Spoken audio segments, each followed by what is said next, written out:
DC Reads. DC Reads is our big read, our one city, one book. Cities across the country do events like this, usually sponsored by public libraries, where we choose one book, in this case, 3 books this year, for the community to read and discuss and connect with each other around. It's one of my favorite things that I get to work on in my work here at DC Public Library, and I'm really glad to add tonight's authors, Karin Tanabe and Tania James, to the list of DC Reads authors. That list includes Nafisa Thompson Spires, Viet Tong Nguyen, as well as last year's author Clint Smith. And with Clint, I'm glad to add 2 more tonight who actually wrote parts of their books here in this building. That's a really exciting thing about this event, that we can really celebrate that people are creating literature right here in the District of Columbia, and that's what this night is about. I want to thank some of our partners tonight. The DC Public Library Foundation bought multiple copies of the book to give away at branches around the city, so I hope people were able to get one of those copies before the joining tonight. I want to thank the independent bookstores who joined us. East City Bookshop is here tonight, but Lost City Books and Adams Morgan and Sankofa Books in Shaw were also key partners in the entire read. So we're just really glad to be part of that literary community. Our main partner, though, we're really glad to add DC Reads to the Penn Faulkner Foundation's Voices of DC event. It seemed like a natural fit to put those 2 projects together, and we're really glad to try that out for the first time tonight. To introduce our authors, I am going to welcome the executive director of Penn Faulkner, Gwydion Sullivan, to introduce the authors and kick off the event tonight. Everyone, please welcome Gwydion Sullivan.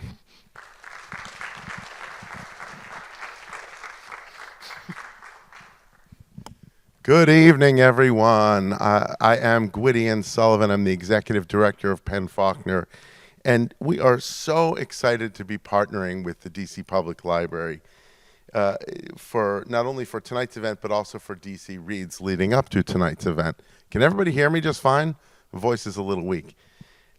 We are also incredibly grateful to have the support of our sponsor, Shreve Williams Public Relations, who made our participation not only in tonight's event, but also in DC Reads possible.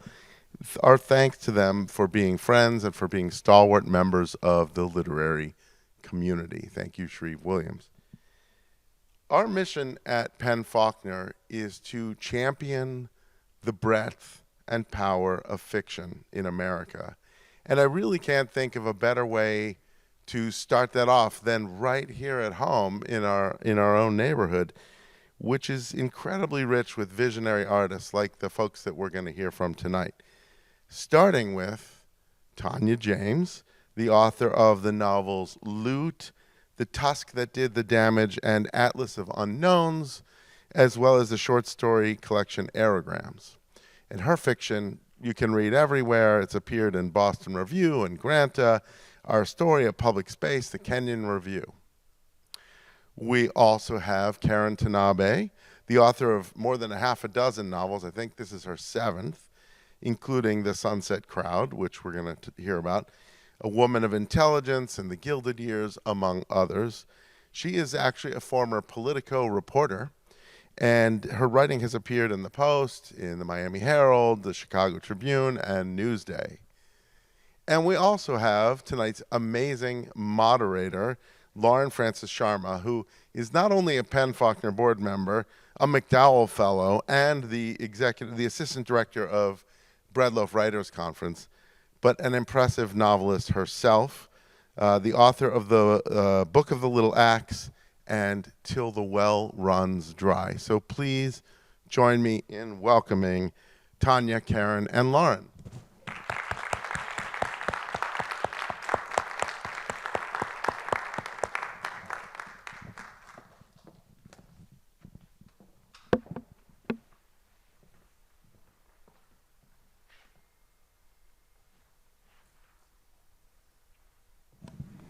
Hi there, everyone. I think we have these books switched. Okay, so that's Tania's book here. That's Karin's book, Sunset Crowd. Thank you all so much for coming. We're very excited to have you here, and I'm excited to be talking to Karin and Tania today. Two very different books. Sunset Crowd is sort of the 1970s party book with lots of Hollywood intrigue and a main character, B, who's moved to Los Angeles as a photographer and intends to make it big.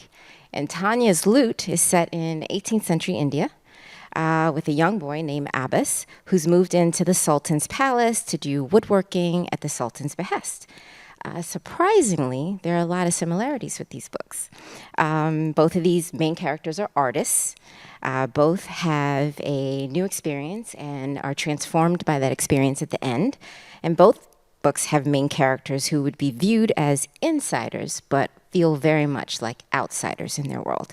So Tania, I'm curious, your main character has to leave his family's home and move away. And Karin, your main character, also moves away from sort of home and comes to Los Angeles to be with this very hip crowd. Karin, you could have chosen a Hollywood insider to tell this story, and Tania, you could have chosen like the Sultan, for instance, to tell your story. Why these characters, and what did their outsider status do for you? Hi. First, I just have to say thank you all so much for coming, and thank you to Penn Faulkner and DC Public Library for putting on this event. And it's such an honor to be with you, Karin and Lauren. I'm such a fan. I guess I'm going to have to try to stop myself from asking you questions about your novels as well, because I love Book with a Little X.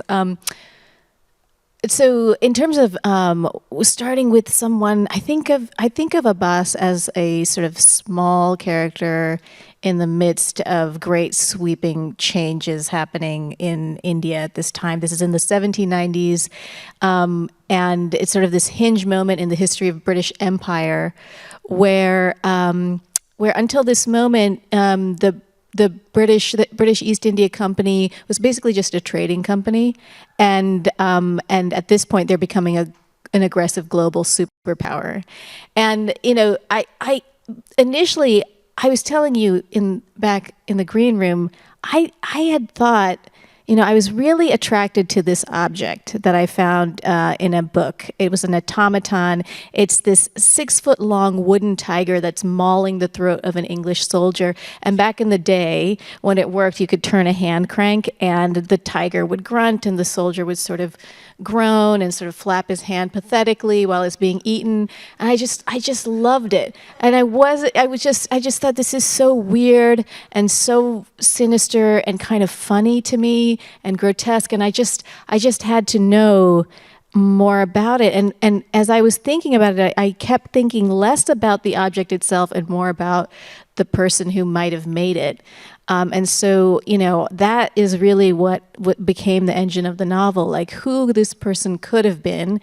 There's a real person there, but I couldn't find any research, anything in history about who he was. So who he was, how he came to make this thing, I sort of brought my imagination to bear on these questions, and that's sort of why I started with this pretty insignificant from a historical standpoint kind of person. But in my mind, he loomed large because I myself as an artist, and so these questions of art and ambition and hunger and drive, like those were sort of personal to me. My book lacks like a large animal that eats somebody. But I sort of started the Sunset Crowd thinking of the main character B in a similar way, like asking questions. What sort of questions do I want to explore in this novel? And one thing I really wanted to explore was making it in the arts. It was certainly something that I thought about a lot. I still think about a lot. I was coming up on my 10-year anniversary in book publishing. And something I think about often is, how much do you want it? What lengths are you willing to go to get it? It's not talent a lot of the time, it's just drive. And so I wanted to create this group of friends who are all in the arts in different ways and have the narrator be a little bit outside of it, but really want to be in it. Because I think that's a very American thing. This willing, like how you want to make it and how you want to be part of the in crowd when you're younger, or how you want to make it in a certain profession when you're older, right? We all have this drive to like make it in America. So I really wanted to explore that. And I made B a photographer because I wanted her to always be a little bit outside of the group. So she's behind the lens more than she's in it. and she's observing something she really thought she wanted so much, but as you get closer and closer to it, you realize that maybe your moral values are slipping and you want it a little bit less. And I wanted to write the 70s because the 70s are fun. They're glam, and I was just like ready for a party. It was after the pandemic. I had just written a rage book, and I wanted to write a joy book, so I called the Sunset Crowd my joy book. I love those answers. Tania, you were talking about the automaton, and I'm curious where you first saw it. And, there's this long history of writers, particularly writers of color, sort of looking into the archives and not finding themselves and not finding people that look like them in these stories about things that take up a huge part of our imagination. I was at a book reading that you had, your launch book reading, and it seemed like everybody in the room knew what this automaton was. And I was like, what? Wait, I don't know what this is. That's because they all know me, and I was talking about it a lot. You're not in the in crowd of the automaton. Clearly I'm not. Or she filled the audience with all her friends. Yes. But I'm just wondering if you could talk a little bit about this tiger and something about your research. So I actually wrote this novel also during the pandemic. I think I started it. I had written 2 novels that I couldn't get to work, and I give advice to my students that I have the hardest time taking. And one of the pieces of advice is it shouldn't hurt to write your novel. Like, you should have some hard days, but there should also be, like, the joy. Joy to me is happiness, but also pain, like all of that. But that, somehow there's something that you just want to come back to, and I couldn't find that. And I think I wanted also a sense of adventure. We couldn't go anywhere. I really wanted to go places in this book and what I was working on. And I found a picture of this automaton. I was reading a book about automatons, and it made no mention, as one does. As one does. When desperate to find something to write about for a novel, after 2 failed novels. But there's this book about automatons called Edison's Eve, which is really good. But all the automatons were European. There was not, or maybe there's one Turkish maybe, but there was no mention of automatons in India or the Middle East, which people have been making automatons in the Middle East since the 12th century. But I just kept Googling and looking, because I liked something about the automaton itself held some kind of interest for me, and I found it in a book, and it was just a picture, like a very small picture, and then I thought, okay, I'm gonna go Hilary Mantel on this. I'm gonna find all the author of the Wolf Hall trilogy. I mean, she is such a master. She was such a master of, she just found everything there was to know about Henry VIII and Tudor England, and I just assumed naively that all of that information will be at my fingertips through Google, and I couldn't find anything about this person, in part because the British East India Company ultimately destroyed the Kingdom of Mysore and burned libraries, and we just don't have much to go on. So at first I was like, I don't know if I'm supposed to be doing this. Am I supposed to be should I actually, do I have the right to write a character, thereby displacing a person who actually existed and was, erased from history? And I was listening to an interview with Ocean Vuong, and he was talking about a poem he had written about the fall of Saigon, and he said, rather than writing as a witness to a history that I wasn't part of, I was building a mythology about the history I come from. And I just thought that's just a really liberating way to think about it. I mean, how did you think about writing 1790s Trinidad? I feel like you're very good at research, and you love research. But This do I have is so the wrong... not about me. I know, but it's very awkward for writers to ask each other questions, even though we're friends. But somehow there's something more natural when we're on a stage. Yes, it's true. But it's the same time period as my book, and so I find research to be very challenging, and in some ways I feel like not having that much information actually helped me. Yeah, I think I agree with that. I think the research is challenging, but it's very exciting finding the void, because then you know that you can actually tell a story, right? Speaking of stories, can you read a little bit from yours? Oh, me? Yeah. Yeah. Okay, yes. So this is just a very, one second. A 1 minute bit. This is where Abbas, who is this toy maker, he has been enlisted by the Sultan to create this mechanical tiger with a French engineer named Dulez, who the Frenchman is the one who's constructing the internal mechanics, and Abbas is the one who's constructing the outside. All week at the workshop, Abbas stays late, sometimes dozing on his table, head in his arms, waking at the clatter of his chisel on the floor. And while he is pleased overall with the look of the tiger, at other times he feels estranged from the thing he is making, almost convinced of a dark energy pulsing from the grain. It happens once while he is inking the line of the tiger's brow, and again after he removes the top half to sand the insides.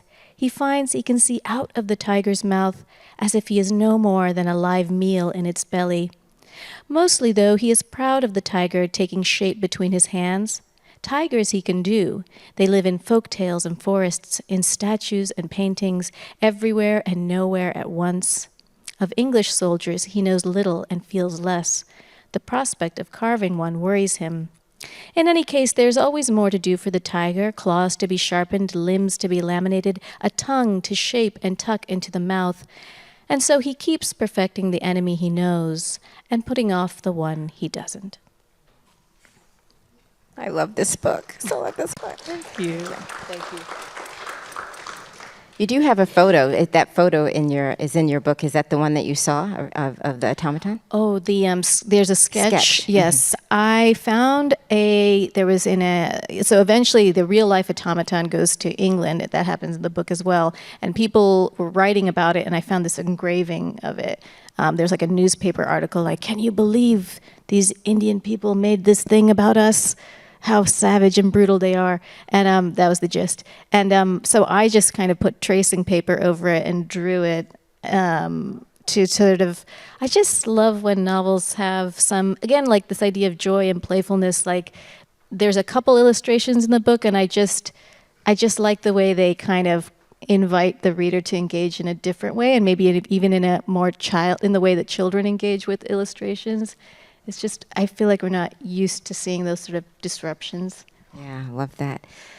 Karin, 1970s LA. So I'm wondering, you're not even, I'm sorry, but you don't seem like you're old enough to remember 1970s. I was not born in the 70s. So it's 1970s, Sunset Boulevard, very specific sort of LA. I'm wondering what you had to do to get yourself into this novel. I'm thinking that maybe you had to sort of deconstruct the ideas of what, how we all think about Los Angeles. But then, as I'm reading the book, I'm like, wow, I think she actually sort of pumped things up a little bit more, like focused on the things that we love about LA and made them even bigger and brighter. I was just wondering what your approach to that was. Yeah, it's definitely a love letter to LA. Yeah. I do love LA, and I think that comes across in the novel. I think, no, I wasn't born in the 70s, but I had written in the 1800s, the 1930s, the 1950s. So let me tell you, the 70s felt like a treat. You all are amazing with your research. I was burnt out. I was deeply burned out, and I wanted to do research that was like more accessible and that I could find. I had a book come out during the pandemic, we were talking about it before, that was 1930s Indochine, Indochina.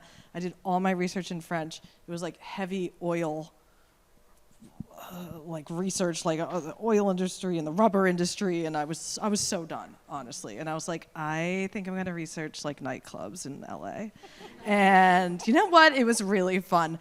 The first thing you do when you write about LA is you buy a road map from that exact year so that people don't ding you on roads, because that is like the number one thing. You can't say like the highway when it's a freeway, and you can't say like, you can't get roads wrong. So that's the first thing I did. I bought the 1977 roadmap. I read a ton of stuff written the exact year I was writing, so I bought all these old Rolling Stones. I go to the LA Times archives. I go to I just want to read stuff that was written then. But I've gotten much smarter about research. I used to feel like I had to know everything about a certain year, a certain place. Like, no, don't ask me about 76. Don't ask me about 78. Don't ask me about this certain neighborhood in LA that I didn't research, because I am very happy to now say I don't know. Like, I used to be super scared that people would like gotcha me on research. Like, now I'm like, I don't know, because I don't have time, you know? So I really specifically researched certain things. I have a scene at the Troubadour. Cool, I watched like Elton John, you know, sing for the first time in America at the Troubadour. I looked at that footage. I read the, newspaper articles about it. I thought about like the cool places people were going at that time.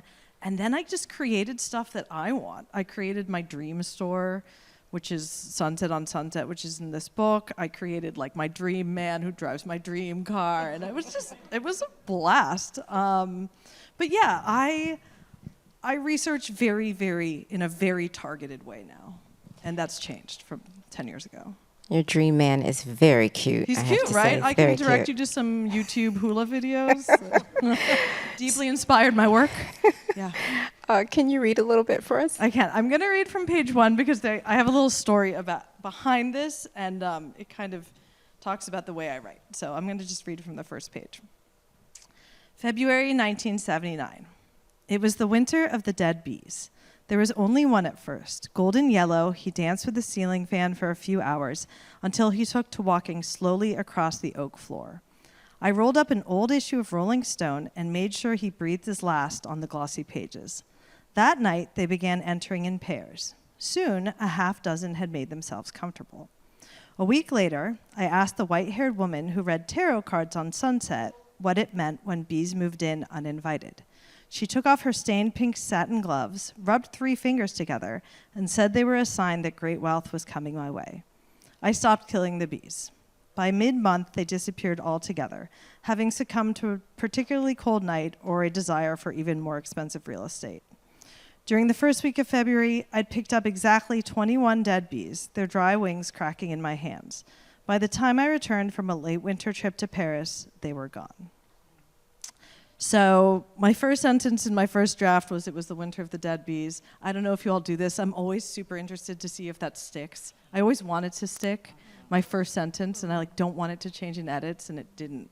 But that first sentence came because I was writing this in my office in winter, and all these bees came into my office, and a lot of them. And I was like, why are there all these bees inside in winter? And then I started killing them, and then I Googled it, and it was like, you will be rich if you don't kill the bees. And I was like, I'm definitely not going to kill these bees. And then so I let them die naturally, and I still have some of these dead bees on my windowsill, and my kids call them my weird dead pets, and I literally can't get rid of them now because it's like some strange mental addiction to these bees. But I named my main character Bee. I kept that line, and then I always kind of have a color that is sort of the color of the book in my brain, and the color was yellow for this book. So it's I write very much off things that happen to me. So even if I wasn't alive in the 70s, I'm not from LA, a lot of things that just happen to me in my day-to-day end up in the book. Well, I feel like in your book, you have a lot of scenes set in places, and lots of famous people show up in these scenes. Yeah. Do you know if those people were there at that moment? Were you seeing photos and pictures and videos of folks? And so some, I'd say 80% yes. I definitely looked at pictures. I looked at, Vogues from the 70s. I looked at my characters go to the Cannes Film Festival. 100% every actor I talk about in Cannes was there in Cannes at the time. So that's definitely there. But sometimes I just want the person there. Jackie Chan wasn't famous really in 77, but I chucked him in because I like Jackie Chan. And then Bianca Jagger, who's my 1970s style queen, when I worked for when I worked for Politico, I randomly was interviewing her, and she was like, come back to my hotel room. And then I was like, okay, cool, yeah. And then she was like, I'm gonna write an article, sit on my bed for 3 hours. And Bianca, she held me hostage in her hotel room. So I was like, she's gonna go in my book because she's a character. Yeah, so sometimes I just want to throw people in, and I just do it. I love that. So one of the things, the things that bothers me the most about sort of being a historical fiction writer is this inability to sort of explain, and I guess I should write an author's note in here, like to explain who's real and who's not. And I'm curious, Tania, who's real in your novel? And I want to give you the opportunity to say, because I think when people read this book, it's going to sort of be important. Yeah, I did do an author's note. There, for a couple of reasons, I wanted to make clear that because that person who made this object was real, and I don't want to have any confusion about I am really taking massive liberties with that person, who they actually were. The only, I think the major real person is Tipu Sultan, who was the ruler of Mysore at that time, and he was he sort of, unlike most Indian rulers of that time, it was easy to just get paid off by the British and be sort of a pawn and live an easy life. But he fought 4 wars with the British and was he put up a huge kind of defense against ultimately in vain, because Mysore was eventually annexed into the colonies. But that is probably the biggest person who was real. There's this one other person who's really not that important in the novel. She is a poet. She's in the Zanana, the women's quarters of Tipu Sultan. She there's a verse that Abbas hears of hers. And this verse is an actual verse of a real life poet who was a Mughal poet, totally different era. But I loved this verse so much, and I just had to put it in the novel. And this woman, she was confined, and she was a poet. She wrote these lines: "If an artist were to draw me, how would he draw the form of a sigh?" And I just thought, it's just incredible to me that there were these sort of voices that have been sort of erased and stifled by history, that probably there were tons of poets like this, and we'll never know of them. And I just thought, let me include, I thought, okay, I could make up a verse of my own, which would be terrible, and it, but it would be passable. Or I can bring in this verse from an actual poet, and in that way, I feel like that way the novel is speaking back to history in some way. And I included her story in the author's note because I wanted to give a sense. I like when novels have a sense of ongoingness, like that the book has ended, but the story, its borders are porous. Like it's just sort of one patch in this long and endless sort of quilt. And so she is someone who the magic that verse worked on me is the magic that verse works on Abbas, basically. Oh, I love that. Gosh, you so transfixed me. I forgot what I was going to say. So, what I did want to talk about the clockmaker. I thought he was real, but he's not real. He's the French clockmaker who Abbas goes and works with at the Sultan's palace, and he's sort of someone I think that Abbas looks at as perhaps he's going to get me out of here. I'm going to, go somewhere with him and leave this life in India behind. And, you can get kind of lulled into this maybe white savior trope. And then suddenly you realize, that he has to sort of stand on his own. And I'm curious whether you were really trying to sort of write against that trope and what you were thinking. I think, I think that it might have been in my mind a little bit because one book that really influenced me was Washington Black by S.E. Adugian. Oh my God, that book is incredible. And also historical fiction also is, there's a sort of mentor-mentee relationship between this white man and this enslaved young black boy. And you sort of expect that mentor to do certain things for him, and those expectations are totally upended. I liked the idea of, to me, there's something about that teacher you have. At some point, I just remembered as a younger artist, like that hunger and seeing what your mentor has. And at one point, Abbas thinks to himself, "I want what you have." So there's this sort of tenderness, but there's also this sort of greed. And I feel like their relationship, there's something tender about it, but also something kind of not entirely, what's the word I'm looking for?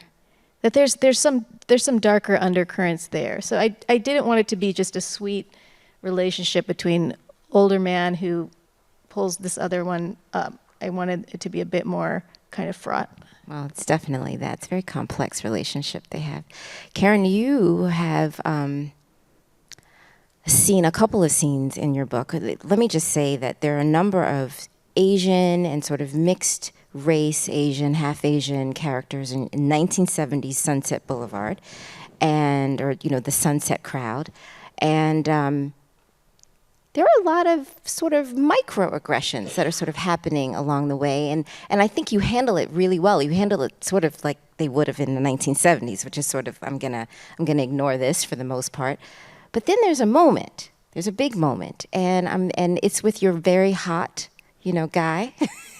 and he really like bristles when he realizes that he's being stereotyped and he's being held back because of his race, I think, or because of his culture and this expectation about sort of using his culture in his art all the time.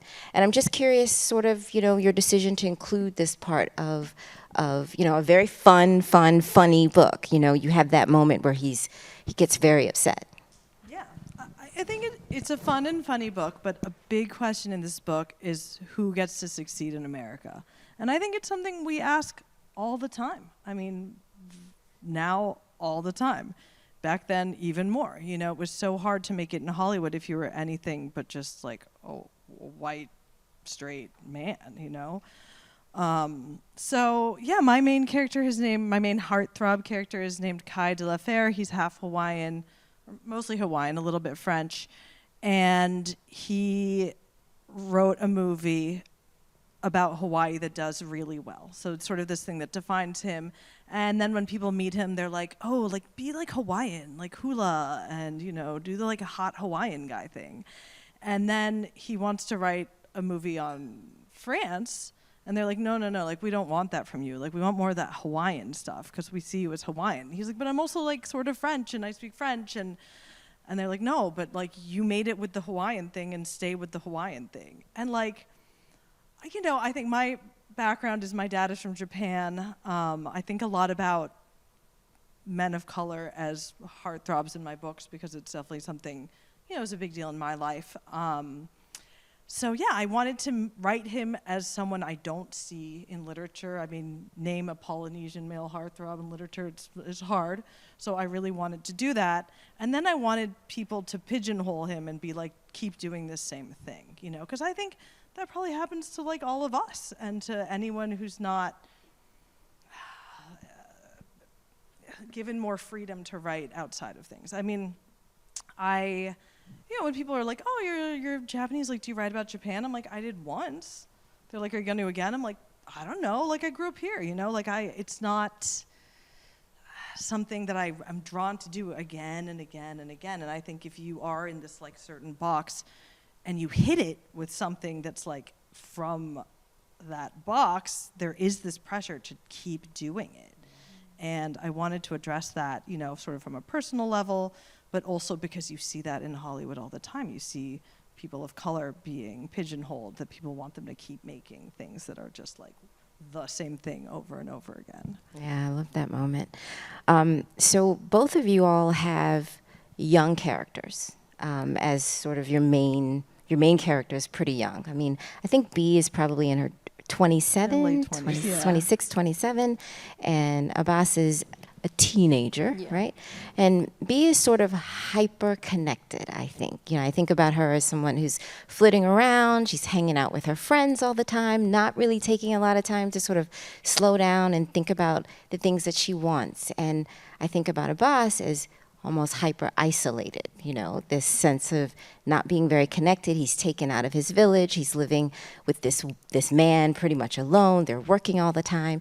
And then I was like, wait, that sounds like our current day teenagers, hyper isolated or hyper connected. And I'm wondering if you thought about that at all, like sort of, talking about young people, you're writing about very young people, and they're both sort of not able to see themselves and the world around them, and it has real consequences being both hyper isolated and hyper connected. Karin? I mean, I say often in book talks that like I'm the most extroverted person with an introvert's job. So I write very extroverted characters a lot of the time just because that's what I identify with. But I did really enjoy exploring like Bea kind of realizing things about herself, and I think a lot of the times we have to be told. And you're like, oh, like I'm like that, I'm doing that. And that's very much our journey in growing up, But there are times where I do want her to be bolder, and I do want her to take more risks, and I do want her to leap a little bit more. But I think at that age, there's fear, and I wanted to write that in. I certainly had that fear at that age. This question is interesting. I've never thought about it before. I think Abbas has this idea that he has to choose between community or family and his destiny as an artist. He has some sense of, some idea in his mind that in order to get where he wants to get, he has to cut ties with anybody who will sort of compromise that clarity of vision. And I think the sort of arc of the novel is him kind of coming to realize the the sort of necessity of both things, that the clarity of vision is important, but not necessarily at the expense of human connection, which is sort of obvious when we say it out loud. But I think when I put myself in the position I was in, I remember in college, I was a film major, and, one night I was working on this film, this like personal film, and it wasn't working, and somebody invited me out to a bar, and I just thought, I had this idea, I know what's going to work. I know how to fix it. And I just stayed there all night. And I almost think that's like in the DNA of an artist sometimes, that when you know that you have to do something, you almost have no control over, you almost, deprive yourself of the choice to do anything else. It's just, so maybe it would have been a great night, but there's waking up in the morning having a cut that I was so happy to show my professor. There was no better feeling than that. I still remember it. Yeah, I love that answer. Okay, so we're going to open up for questions, and okay, yes, we'll open up for questions. I'll ask one question more. Oh, yeah, perfect. Yeah, I love that. Well, hold on one second. Let's wait for the mic, and so we can hear you better.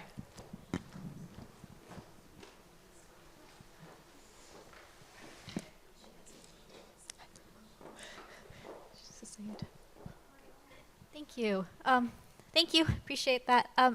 Thank you so much for your presentations. I actually have two questions for Tania, if you don't mind. The first is the passage that you read was in present tense, I think, right? Yep. Is the whole book in present tense? And how did you come to that choice, especially writing something that took place in the past? And then my second question was, where is the most surprising place that you found a piece of research, since you talked about some of the challenges of the particular historical research that you were facing? So in terms of the tense, the whole novel is in present tense. I think there's something I'm always felt like I was combating with historical fiction, which is that we already know history. And so there's something almost, how do you infuse the unexpectedness and the surprise that natural life contains as we're moving through our lives, where you don't know what the day will hold and the next day will hold. And there's something about the present tense where you can't really see around the corner of it. And I thought that would be better for a character has no real sense of what massive, the sort of cross currents of history around him. He's just really in the moment and trying to get by moment. And so I think present tense made sense to me. Now, I'm saying all this as if I actually were thinking about it when I was writing. But I will be honest and say that I feel like voice is intuitive in many ways. I feel like that's probably takes many drafts to find the voice that feels right, and it has to do with the character, and it has to do with my own sort of personality that I'm bringing to the page. But if I'm trying to kind of get beneath what that intuition is, I would probably say it has something to do with that. And then what was your other question? I'm sorry. So thank you for that. That was really fascinating. Since you talked about some of the challenges you faced with historical research, especially researching a people in a civilization whose stories have been so suppressed, I was just curious where the most surprising place was that you found some piece of research. I mean, I think for me the challenge was I'm impatient. I want to write. I want to get to the creative part. And so I have to kind of fight my own impatience and stay with the research until I find things that are useful. And the things that I found most useful or interesting is when the humor of that particular time, maybe through idiom, maybe through a painting, a piece of propaganda, kind of shows me something. Somehow humor for me is just this immediate conduit to understanding a time and place. And it's so much more specific than any visual detail could ever tell me. And so whenever I could discover an idiom, like I found this idiom of don't go getting a swelled turban. And I just was like, that's amazing. It's basically means don't go getting a swelled head. Don't get too big for your britches, whatever. But I just thought I just loved it. It was worth the time of sitting there until I could find something like that, because that immediately just collapsed time for me. So it doesn't really matter to the reader in terms of learning anything, but it just gives me a sense of that place and time. That is wonderful. It's true. Thank you. Humor is one of those things that doesn't always transcend history, but then when something is funny now that was funny 200 years ago, that is really a human connection there. Yeah, I agree. And both of these books are very funny in their own ways. I found myself, I write in my books, which I shouldn't, but I put ha ha on the lines. Lots of ha ha's. Anyone else? Oh, great, another one there.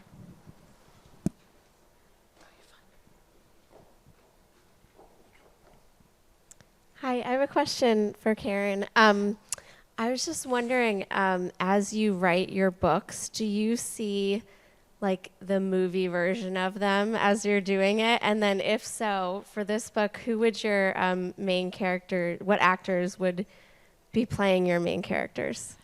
Yeah, so I don't, and I think that's terrible. That probably doesn't do me any favors. But I'm really I was a book kid. I loved to read. I loved to write. I never got in this game ever thinking about movie and TV adaptions. And then I did see the money linked to them, and I was like, I should think about this way more often than I do. But it doesn't control the way I write. Except I had a meeting with a guy who was a writer on Billions, this total bro, but very successful TV writer. And he was like, what are you working on? And I was like, oh, I'm writing this cool book set in 1930s Indochine. And he was like, that's stupid. And I was like, why is that stupid? And he was like, you will literally never sell film rights to that. It's so expensive. No one's ever going to dump that much money into something. And it doesn't have a giant film industry in Vietnam. It's a waste of your time. And I was like, it's not a waste of my time because I love writing this. And I don't think you can write with TV and movies in mind because the industry is too fickle, as you'll see in my book. But that said, I don't remember the question. Do I think about the main characters, who I would have play them? B is a very waspy East Coast blonde. Sometimes I think Blake Lively, Gossip Girl years, someone sort of like that. Hard to cast Kai. Yeah, if that I mean, there's just not that many actors. Jason Momoa, he's too old. He's like the one Polynesian guy. If you could just get back and young Jason Momoa. And Marlon Brando's grandson is part Tahitian. And you know he's pretty cute. I don't know if he can act, but there you go. But yeah, I don't think about it. I had a big film meeting recently. That makes me sound like way more important than I am. But like, I met with my film agents in California, and I was like, what should I write to like hit it big? And they were like, honestly, we can tell you what's popular now, and by the time you write it, it won't be popular. So never even think about it. They're like, but historical's expensive. Historical's expensive. So my next book is set in the 90s because historical's expensive. So I think TV and film a little bit. The same movie, the TV bro told me to only set things in New York and LA, and after that, my book was set in New York, and then my next book was set in LA, so maybe I'm selling out. I think we have time for one more question. I think this gentleman over here. Sorry.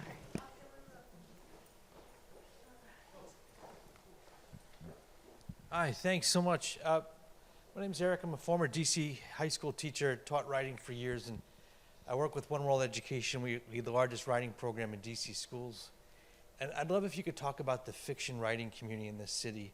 It's not so much a fiction city, well, maybe it is to those of us here.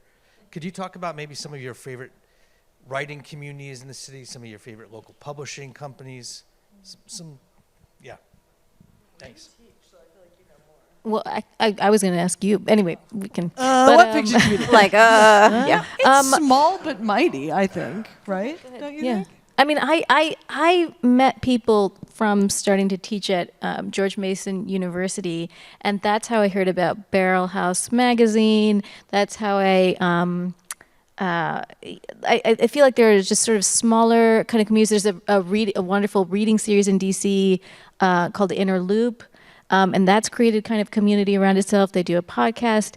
I feel like for me, I find my community with writers is very sort of, it's just kind of like dipping in and out. You know, I see Lauren once every 6 months, but I feel like when I do see these people who, you know, whose work I follow and who I respect, and I feel like we're walking alongside each other, but I don't actually feel that we are talking necessarily all that much. But I do feel kind of, I feel reassured that these kind of pockets exist, and I know my students partake of them a lot.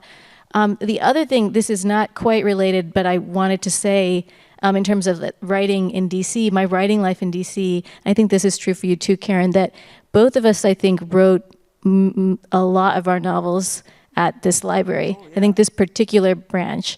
And I feel like that is, you know, I know I have my spot on the 4th floor looking at the convention center. There's something about, it's not a community that I'm talking to, but there's something about all of these people being in this space, in some ways passionate about books, whatever book that is, that creates a kind of community that isn't necessarily communicating verbally, but there's a kind of sort of spirit to it that is so important to me as a resident of DC. But Karin, what do you know more about? Yeah, I mean, I was born in DC. I grew up here. I think what really a big thing that influenced me was the amount of writers you can see, speak, and meet in DC. Like, I went to my first book signing when I was 6. It was Jill Kremens. She wrote that Very Young series, A Very Young Dancer, A Very Young Equestrian. She was married to a dude who did a lot of drugs. I can't remember who it was. One of those really good writers. Vonnegut. Yes, a lot of drugs. But I have the book, and she said, like, Karin, it's so nice to meet you. And I would go, like in high school, I was just like, you know, kind of a poetry nerd, and I would go to these readings, and there's so much to do. There's so many authors to meet, and it makes it feel like you can do it. You meet these people, it brings down the wall. You're like, this Yahoo can do it? Like, I can definitely do it. And that was great for me growing up. Now, I definitely have like my fiction crew here. I think there's more and more people who live here. The Gaithersburg Books Festival is getting bigger. I think that's a really great one. And I don't know. I always need like fiction people who I can text and be like, can you believe this book is hot right now? This book is so bad. Or like, this book is so good. Like, you have to read it. And then like, are you doing a TikTok dance? Like, I can't do it. Like, I just, I feel like I have those people here, and it's fiction's having a moment. I think it's really finally popping off more than like nonfiction. In DC, In yeah. DC, Yeah. I have to plug Penn Faulkner. Well, and particularly because Penn Faulkner has some incredible events, and it's all fiction, right? I mean, for the most part, like, they are bringing in authors. They are centering authors like today. They have a great garden party, and if you follow Penn Faulkner, you will be able to find all these great fiction writers and to actually be around them a lot. Weren't you at the last garden party? It was my first Penn Faulkner event. I felt Yes. very fancy. Yes, Yeah. yes, and the garden parties are Yeah, it fantastic. was really smart nice. when you go to that. And you do feel smart. You feel Yeah. very smart. So I think Penn Faulkner is a great place to sort of, hang your hat. And obviously the library. And I'm really happy that you all are here. And thank you so much for coming and joining us tonight. And I feel incredibly privileged to have spoken to you two. I'm really, really happy to be here. Thank you. Thank you so much. Thank you.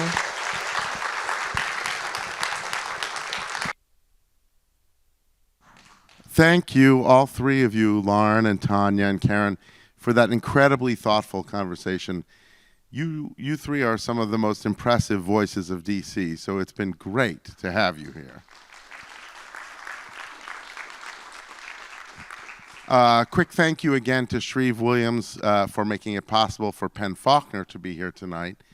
And thank you to all of you for showing up, because this is actually how we create a literary community in DC, by showing up, by engaging with the same books together, engaging with each other, building networks, deepening our connections, and letting literature inspire meaningful conversations between us.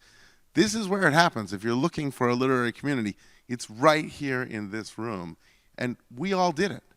We all did it by being here. So you should give yourselves a round of applause. I hope that before you go, you will stop upstairs and visit eCity Books and buy copies of all three of their novels, and then meet them one-on-one and have them sign them for you. Please do that. And finally, I really hope we'll actually see you all back here in this very room on May 2nd for the Penn Faulkner Award celebration. We will be honoring this year's yet-to-be-announced finalists and winner, although we announced our long list yesterday, 10 amazing books, as well as our Penn Faulkner Literary Champion this year is David Baldacci, who's done amazing things for literacy, and we're proud to honor him. You can visit pennfaulkner.org, as Lauren gave us a nice plug. Sign up for our email list. You won't miss any events of the many that we throw throughout the city, and really increasingly throughout the country as well. So thank you, and have a great night.